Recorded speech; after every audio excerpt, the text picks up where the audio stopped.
Coffee, Eggs and Inspiration. It's a weekly show that goes out over YouTube and as a podcast on SoundCloud. And each week I get to sit down with an incredibly inspiring person. This week is no different. I'm here with Ryan Taylor, YouTuber, professional BMXer, and somebody who's super supportive of some of the social issues that we're working through in the UK at the moment. I'll give a bit of a bio because Ryan's probably too humble to do it himself. So 1.8 million subscribers on YouTube, 66 million views. He rides his bike around. He's an incredibly able athlete on the bike. Was number 3 in the world for BMX, does this for a living, was selected in the GB team for the Olympics in 2020, chose not to follow that route, but was at that standard. He's got his own bike brand, which we'll talk about during the interview, Collective Bikes, as well as his own apparel line called Certi. Right? The movement is real. And is an active campaigner against knife crime, so really important social issue. So welcome, Ryan. Thank you. Thank you for joining me. That's a big introduction, wasn't it? Yeah, it's early in the morning, so to give you a chance to drink your coffee. Yeah, indeed. But thanks for having me. I appreciate it. My pleasure. It's weird. I feel like we've known each other for a while already. Like just from meeting recently, It's like. It's cool. It was just last week, wasn't it? Yeah, literally. And then obviously history going the bikes and stuff to get you on the bike. I wish I could have bought your bike here today, but it's actually freezing. I want to speak about how cold it is. Go on. Riding here this morning was cold. And the summer's gone. It's all over. Summer has gone. I came out in my shorts and my t-shirt and I was freezing. It's nice weather though. I definitely should have drove, but it is. It looks it's sunny, and that's what made me come out in shorts and t-shirt. But I was cold, so. Wow. Nice healthy start to the day. Yes. Well, I tell you, you're really tugging on my heartstrings because many years ago, BMX was something that I did. It was a different time, a different era, perhaps, and I have really fond memories. Let's talk about where it all began for you. You grew up in Birmingham. Yeah, so I'm from Warsaw, just outside of Birmingham, and it's a place where I feel like a lot of people don't hear of. Actually. Recently, Georgia Smith, she's actually from Warsaw as well, so there's maybe only 2 people that have actually made it successfully as a Warsaw, I'd say. But yeah, small place, and I'm back there all the time, seeing my family, seeing my mum and dad, speaking every day on the phone and stuff, but it's a little bit away from London, but it's a cool place, and it definitely shaped me and made me the way that I am today, so. Talk to me about that. What you went to school there, you obviously got into the sport there. Yeah, we've been in a place like Warsaw that's you're surrounded by a lot of bad stuff, and typical story from a bad area or whatever, but Warsaw really is deprived of a lot of activations for the kids, things to do, and it's almost like even now coming where I am now in London and seeing how Warsaw is now and really being able to reflect on what it's like, it's kind of like a cast off, it's like it's there, and it's just one of them places that just operates by itself, and it's cool, and to leave it to its operations, and it's there. But like really, when I was growing up, it was I got into a bike. I stole my first bike, and that's how I got into a skate park I built at the same time. And this skate park, it was a place where we would go and look at the guys that are there, and they're on their expensive bikes, and they're doing the thing, and I feel like when I got there with the people that I was with, it was a different approach that I had to the skate park than what the people I was with had the approach of, and nobody really looked at it the way I did, and the way I looked at it was like, wow, that's cool, I want to be a part of that. That looks way better than what I'm doing now, you know what I mean? So I really grabbed onto what the people have put in place with the skate park and with the council, what they put in place over there at that time. I really grabbed onto it, and I made the most of it now. I'm here. So. It obviously worked out quite well for you. So how was your approach different? You had a different mindset than some others there, or? Yeah, my approach is everything that I do, it's got to be good for myself. I was always told with because how I started out in BMX, I was competing, I was doing a lot of things that was the normal route of the bikes. You're a young kid, you're following everybody else's path, you're unsure of what's going on. Obviously you're told one thing at home, you're told one thing at school, but then you're out on the streets and then it's like, oh, well, what's this? And you're really figuring out what is the route you got to take. So with doing that, I mean, I had good lessons with doing the bike riding, the skate park, spending time there doing tricks and stuff, and my mind state with the tricks was I just had to do it. So obviously whatever I've got to go through to do that, if I've got to make the jumps bigger, I've got to go higher, I've got to pedal faster, I can't use the brakes, like anything with doing that I was catching it like serious air time or anything like that. So it was just, I really put the focus into doing that, and I think that's with honestly a lot of things is what I carry that into. It's just like it's all or nothing sort of thing, you know. It's just like you're gonna get it done regardless. So you're in amazing shape. I imagine you've had some injuries over the years, though. A lot. Like what? A lot of injuries. What's the worst one? A lot of injuries, but even a lot of my friends have had a lot more injuries. BMX it's a crazy sport, and these guys are literally they're putting their life on the line. Day in, day out. Yesterday I was in Hastings, I was just telling you about that actually. In Hastings, and literally through my Instagram story you can literally just see crash after crash after crash after crash, and the level of riding right now is absolutely insane. Yeah, all freestyle. All freestyle BMX, and these guys are just doing the most insane stuff. But I've had broken foot, foot, ankle, wrist, fingers, jaw twice. Oof. Teeth, a bone in my neck, shoulder, collarbone. Yeah, I've had a couple. I've had my fair share of injuries. It's pretty much your entire skeleton. I know, but these other guys, the riders, even the ones that yesterday, like they got some serious injuries that they go for in the sport. It's such a risky sport, but that's why I feel like the general public was seeing it, it's just like, oh no, that's a bit too much, you know what I mean? It's definitely an extreme sport. Definitely an extreme sport, absolutely. Definitely. So what brought you from Birmingham to to London? A big thing coming from Birmingham, as I said, there isn't a lot around there. So, but after traveling and stuff, and I spent a lot of time in the States. When I was 15, I actually went out to Greenville, North Carolina. That's the home of Dave Mirra. Dave actually passed away. That was a crazy situation. But Dave Mirra is old school BMX legend. He's the guy. He's got his own video games and everything. You know what I mean? So I spent a lot of time out in Greenville, North Carolina. He was your idol. Yeah, that was everyone's idol. Like that was the place to be. So when I was 15, I spent a lot of time out there, and it was called Pro Town. It was like Pro Town. It's a place to be. Like the parties, the bikes, the car, everything was just there. It was a place to be. So I'm going there, and I've seen, like, from traveling and stuff, I just needed to get out to Birmingham. So every time I would come back, I'm just like chasing that same kind of feeling, like I need to be there. And then London was a place where I felt like realistically it was untapped. It hadn't been. There's not another Ryan Taylor in London. So then that was the first reason to come in here. So I come around and create content, and I've worked with some incredible photographers. Yeah. And I worked alongside a guy named David Wallace Shoots. You have to check out his images, it's absolutely incredible. And basically me and David created a whole new path of urban lifestyle content with the bikes and with the general commuting side of London, like really creating that London vibe, but like integrating the bikes with that as well. So it was just, again, setting a new path and just going a new route with the whole thing, and really just progressing in that as much as I could. So coming to London was massive, and it was just something that was so appealing to me, being the capital. You know, it's like you want to be here, you want to make your status, you want to be known. So you obviously got a very unique and distinctive content. How did that come about? Did you sit down with Dave and sort of figure out we're going to do this, that, and the other thing?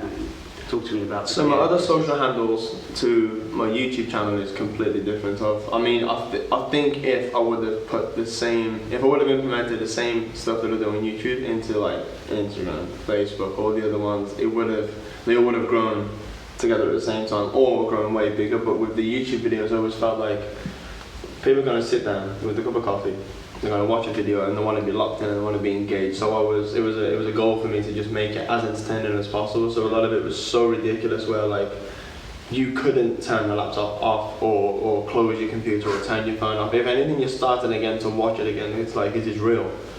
You know what I mean? And I created that stuff to the point where people are commenting, is this fake?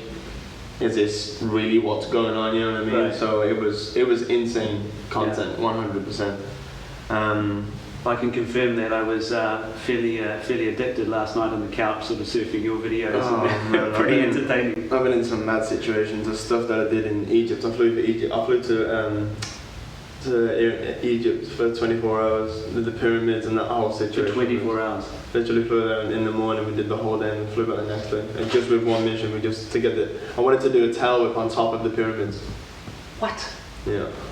Yeah, it sounds. I know. It sounds. Did you get permission to do that, or did you just go do it? So you turned up at the place. It's just an idea. I think I've done.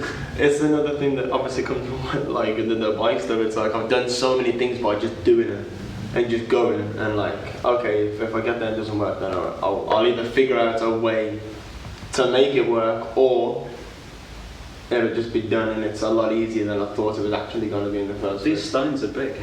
Like they're huge. 6 foot, Huge. 10 foot high. They're How massive. did you get up the top? Climbing. So at first, okay, listen. With your bike? My bike was in a camel. Your bike was on a camel. My bike was in 2 pieces in a camel, going into the pyramid entrance. So we basically met this guy named Tommy. So if he's ever gets told to watch his video, this would be quite funny. But yeah, Tommy is this guy, and he said like, you want to go to the guy who can give you a real like behind the scenes, like some different stuff. Tommy's an Egyptian guy, is he? Just an Egyptian guy. So a random guy that we met on our roundabout that was screaming at us to ride on the bike, because we were there just crazy. We knew what we wanted to do. We had the goal of obviously the pyramids, but realistically we were there, and it was either like we're gonna run in and just do it, or we're gonna try a different route. When we got there, we had like a big culture shock, and it was such a different place, and it really took us away. And I was just like, okay, I'm probably not gonna get this done. But organically, we were Organically, we were riding around the city, and I was getting shots and vermin stuff. And then this guy was just screaming at us, and we're like, "Yo, what's he saying? Like, what's going on?" No, we just like, "Come on, I have holiday, trip," like just trying to get me to come to him. Okay, yeah. And he's obviously trying to sell something. And we just said to him like in a funny way, like, "Yeah, we want to go on the pyramids with a bike." He's like, "Okay, no problem." And funny enough, like we almost actually made it happen. Like we got all the way to the entrance. So yeah, you'll see the video. It's like we're in the camel, we're going in and we're talking and this and that, and then we get there, we put the bike in, and it goes into one side and then the other side in like these little pockets, and the poor camel's carrying the bike, and then we get to the entrance and the officers are at the front. They're just like, this can't go. No BMX so bikes. Then, the bike was gone. Oh, yeah. Oh dear. And then I went in there and I climbed it anyway. I wanted to experience it. Which one? No, so it's actually the middle one. So the other one is it's all broken down and stuff, and you can't do that. But it's Cheops. Right. The name of the one. Did you go inside as well? No. Yeah. It's an amazing place, right? Incredible, absolutely amazing, but I'm so unsure of how it was all made, how it was all there, what goes on there, energies on all this stuff, and like, I'm not one of those guys, you know what I mean? Like, I understand there's obviously a lot of that side that goes on, but for what it's worth, I would rather not go inside and not be in any sort of thing, because I know there's people that really do worship those like crazy. So. Yeah, it's pretty sacred. I just wanted to roll on mine. So it's incredible. You should just show up to these places and film it all and see what unfolds. So yeah, that's what a lot of the videos were. So it was really a crazy time for me with the YouTube stuff and what I was doing, and the videos I was creating. I was just like, go. I knew there's so many people just daily, right? You're doing daily vlogging, yeah.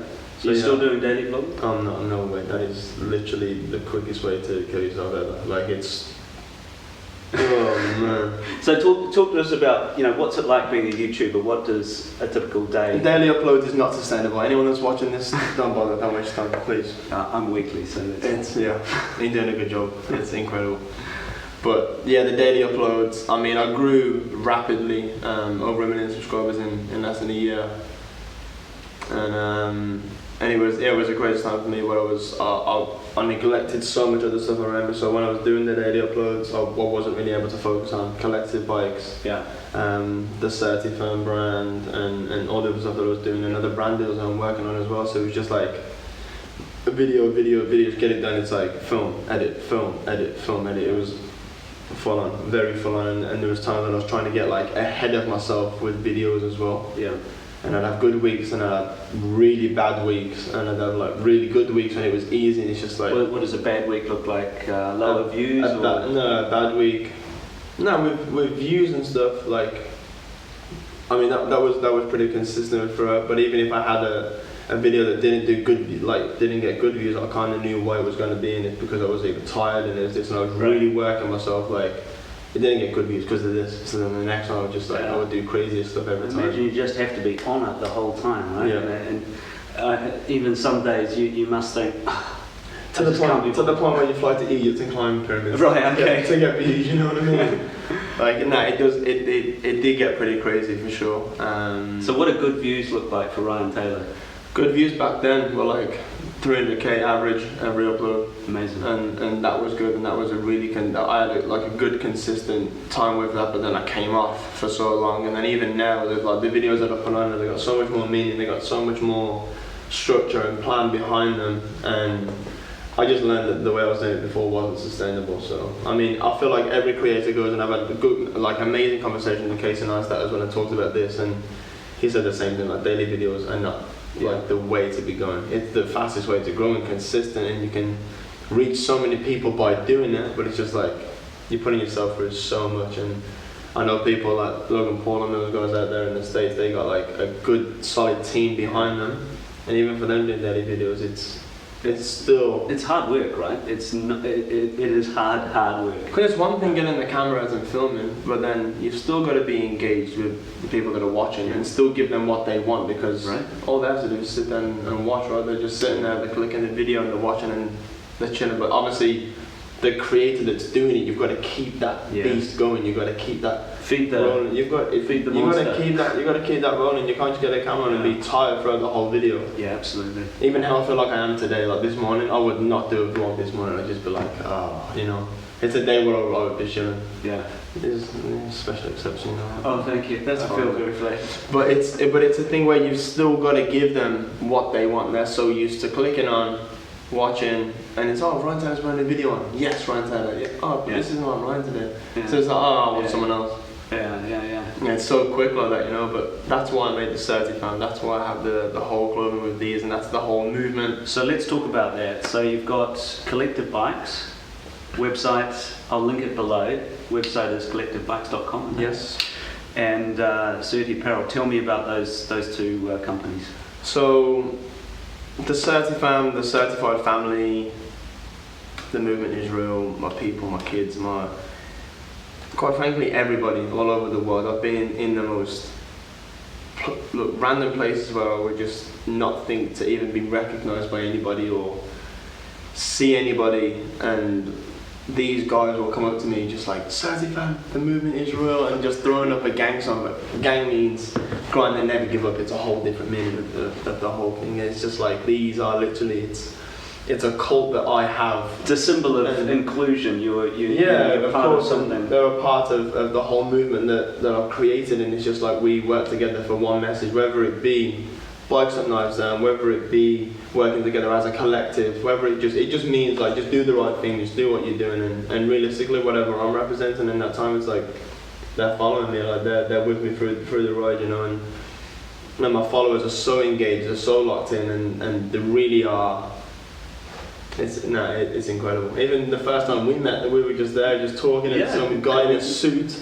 Like, so, you know what I mean? Like that's what really gets me as well. It's when it's like the grown-ups as well. It's like they actually watch it because they're just like, he comes up. We were in Soho House, right? He comes up. Like, is the movement real? The movement's real, yeah. And he just came up and just like, it's cool. It's still, even though I've had it hundreds and thousands of times, you know, like it never gets old. Never gets old. Yeah. Well, this is what I find quite unique about you, Ryan, is, you know, in many cases YouTube's it's an individual game, it's an individual stage, you've got an audience there, but you're different. It's almost like the audience joins you. You know, they're part of the thing that you're doing, and you bring many, particularly young kids, along with you in a very sort of healthy way. So you really stand out from from that perspective, respect. And the Certi apparel, how's that going? It's pretty new still. So it's like 2 years old now, and I have been with the daily uploads. I didn't get time to focus on it the way that I wanted to, so obviously it didn't grow the way I wanted to start, you know. But yeah, the support with the clothing has been incredible. Yeah. And it's, well, before it was just a brand that I created just for the guys, you know. But now I actually want to take it to the whole new level. Like I've seen everything in the background, and I understand everything now, and I took time to understand everything else that I'm working on. I'm not just there, just running, but I was actually seeing what I'm doing on the outside, you know. So seeing that now, and I'm definitely gonna take that to the next level. I've got some big plans in place, and taking it from now a merchandise level of like it was a print on demand service before, and it's just like there, but now I'm actually gonna go into like fashion stuff. So I mean, I've always been into fashion anyway, and I had a brand when I was living in Birmingham, and I was actually sending out t-shirts from my mum and dad's front living room, and I had all this stock sitting there, and I spent all the money that I had in my bank account at that time. I spent all the money on this stuff, and literally no orders came in. I launched it, and I was hyped, and I was getting like 1,000 likes, and everything was going off, and I was just like, I'm just gonna go crazy. Put it online. And I was sitting there waiting for an order to come through, and I just had all this stuff, and I was like, wow, what did I do? Am I doing something wrong? And it just like... So what do you think went wrong with that? No, I was confused. Social media confuses a lot of people. You can see you have this and you have that, but like there's so much more stuff you need to do. Some people can just press like on a photo, but that isn't always going to convert to the consumer, and they're not going to just buy stuff and just do this just because I like to pitch it. Don't mean they're going to buy it straight away. Right. The likes and the engagements and all that stuff really doesn't mean a lot of stuff, and unless you have a solid product and your viewers are engaged in the way where they genuinely want to support what you're doing, stands for and something. They believe what you're doing. Yeah. It doesn't convert like that. You know what I mean? So then I had a big lesson of that when I first started doing the content and stuff. But even when I did this the brand that I had before, I didn't have the YouTube following. I had an account, but I had no idea what to put on there. I was putting like 20-second clips, 30-second clips, you know, random stuff, and I was just like, is this YouTube? And it's like, that's what it was. But if I actually did what I've been doing for the last couple of years now, back then when I had the account in 2011, I think it was. Yep.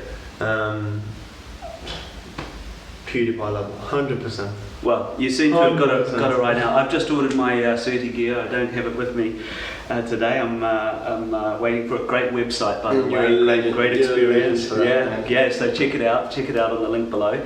Collective Bikes. So what made you start a brand of bikes? So the bikes. So when I was competing, when I was doing all the BMX industry stuff, and I was really in the core industry. I was competing, I was doing shows, I was on a typical BMX hustle, we can call it. Obviously now it's a lot more structured, and it's in a bigger, better place.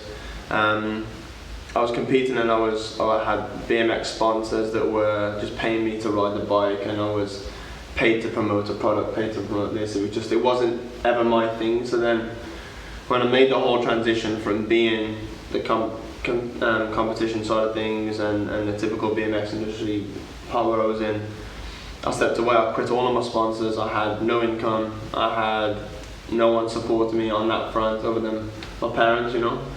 And it must have been scary. Yeah, it was, but it was just like I just followed what I believed, you know what I mean, and I literally did that. Like I genuinely believed that they weren't the right fit for me.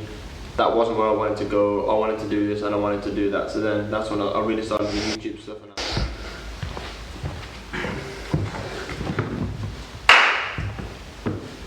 Okay. Little I felt more commercial break. I felt more power in that cut than you get. Yeah. Well, you know, we had a fire alarm test. Had to switch the camera just a off couple fire alarm tests. A couple of fire alarm tests. Fire alarms working well.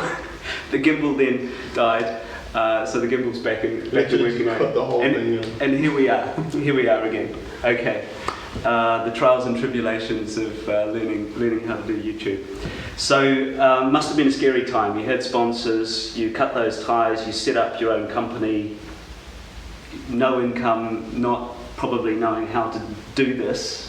How did that feel? Especially with having the previous issue with not having a successful brand as well. Like anytime I do anything that's a new company, a new brand, and a new thing starting out, I've still got that history where I know certain things didn't work before. I mean, obviously it's a complete different level now, and everything thankfully is successful, and I've got amazing support and I've got amazing people supporting what I do. But with Collective Bikes, I stepped away from the BMX industry so far to the point where I had no core sponsors, I had no people from the BMX industry supporting me, and the goal from that straight away was to work outside of the BMX industry to the people and the masses that are not seeing actually what's going on inside, and then bring back in. Yeah. So I first started working with a company called Crap Protect, and they were the first ones to support me, and I was doing a bunch of Foot Locker videos out in the States. I was on billboards in Times Square, Wow. all sorts of stuff. And then people are constantly saying, oh, well, what bike do you ride, what bike do you ride? And at this point there was no branding, there was no logos anywhere, so it was just like, I just ride a plain bike. My bike's just black, it's just a black bike. So you'd become an influencer effectively. Yeah. Yeah. And then everyone's commenting, questions, what bike is that, what bike is that? I was just like, I need to do something about this. Yeah. You know what I mean? So then Collective was a massive turning point in that, and it follows the same ethos as Certi. It's like it's a collective, it's a group of people working together for the same message, for the same cause, for the same reasons, and just together, you know. It's really about family and about keeping that name there, and it's stamped, you know, and that's what it is. So with Collective now created a massive thing, and there's kids all over London and all over the world, and even out in Lagos, Nigeria, I've got kids finding bikes in junkyards there, getting them, rebuilding them and doing stuff and changing parts, and just incredible. So it's a global, effectively global brand. It's insane. Did that surprise you? Yes. Every time there's new surprises, and it's honestly incredible, man. You've got a few models. Do you want to talk us through the models? So I have the C1, which is the beginner BMX bike, and it's a cheap enough bike for the mom and the dad to go buy the kid the bike and say, listen, you go ride the skate park, go do whatever you want to do, you can get into it, it's cheap and affordable. Yeah. And then we have the RT1, which is the second BMX that we do, which is my creation, the RT1.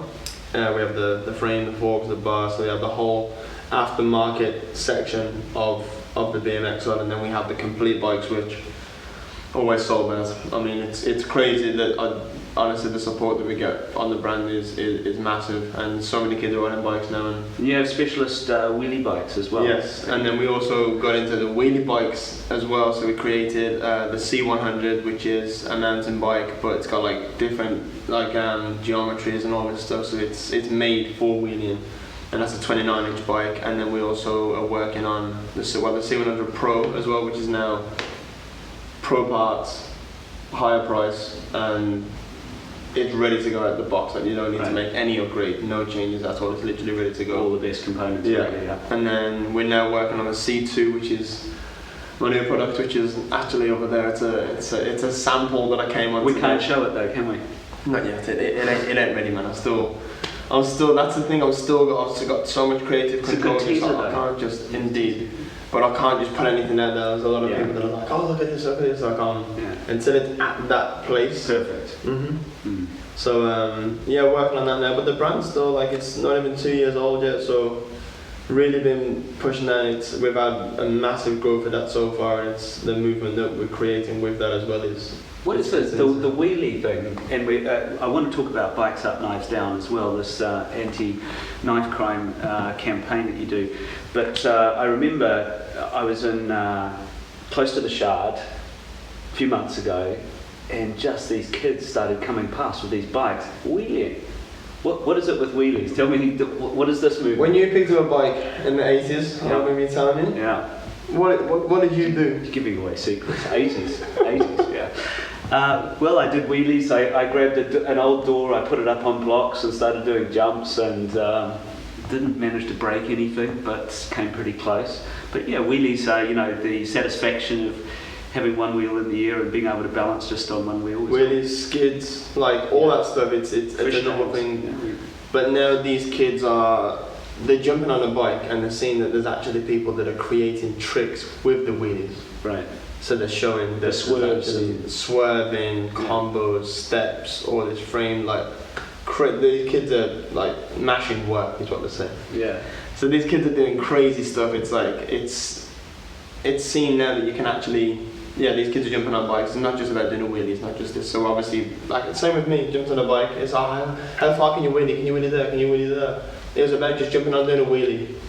But now, like with like good friends like Jake 100, someone that I created the C100 with, and Jake helped design everything and go into the whole thing. So that's his signature model. And you connected when you were in London. He was working a bike shop, yes. I think. Yeah. So Jake used to work in a bike shop, and he was a fan of mine, funnily enough, and we just connected organically through social media. And as soon as I met him, I was like, this kid's incredible, man, and what he's doing is really, it was insane. And now he's got a signature bike. And he's got a signature bike collected, but it's like, we even spoke about this at the start. It's just like, I wasn't quite sure what it was we were going to do, but I knew we were going to do something. Yeah. And we still go back to that same conversation there. We still speak about it. It's like, that's what we actually, we planned this, you know what I mean? Everything that's coming into motion now, we planned this before, but we didn't even know how it was going to come around and how it was going to happen. And it's just been insane because of there's Jake and there's Little Harry, and Little Harry's got a massive following on YouTube, and he's doing really well on social media.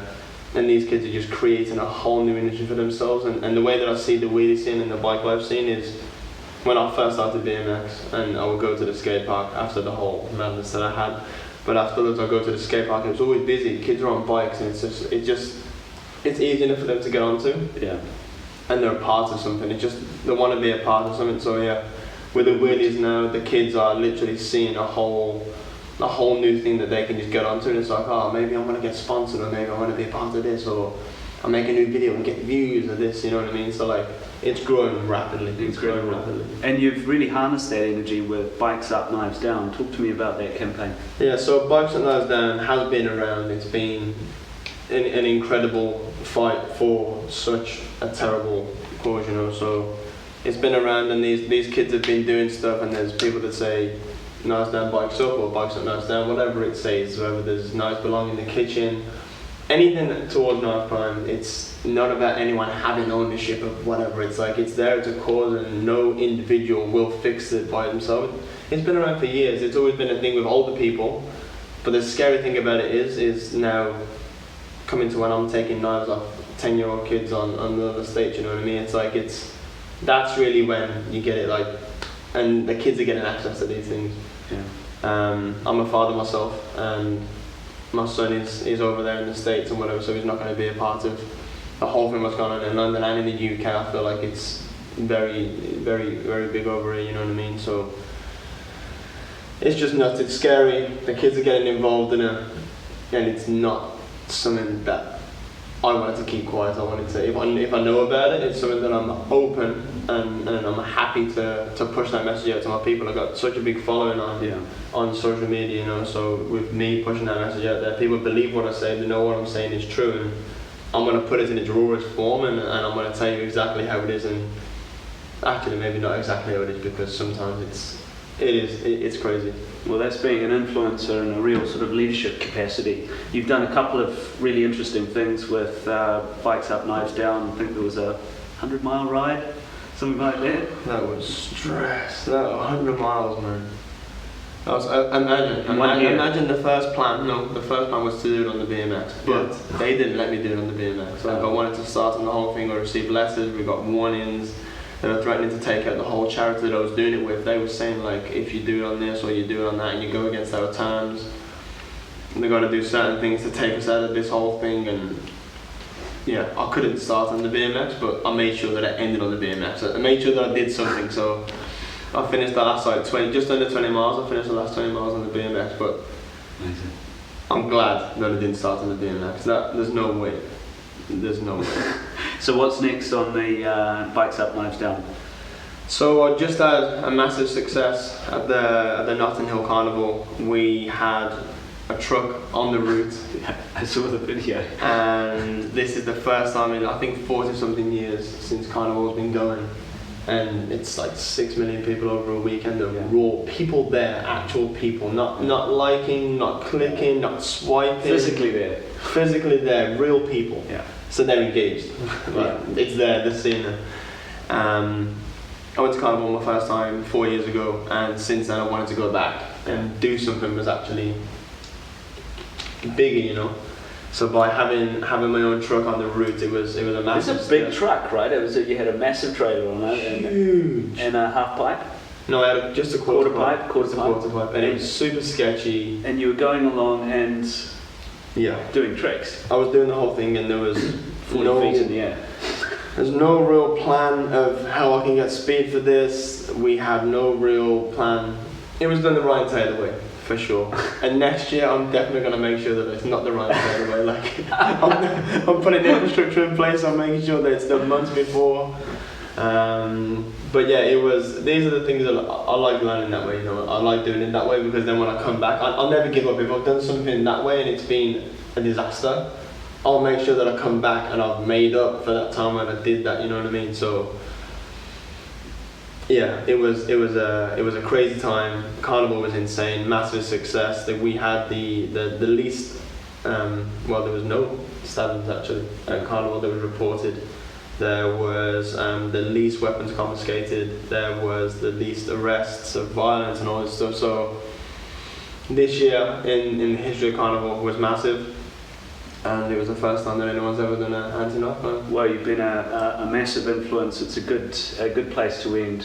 What a role model. Yeah, You are unique content and a great social cause. Certi Fam, Yeah. is that? Yeah, all day, every day. All day, every day. Thanks. Respect my brother. Thank you.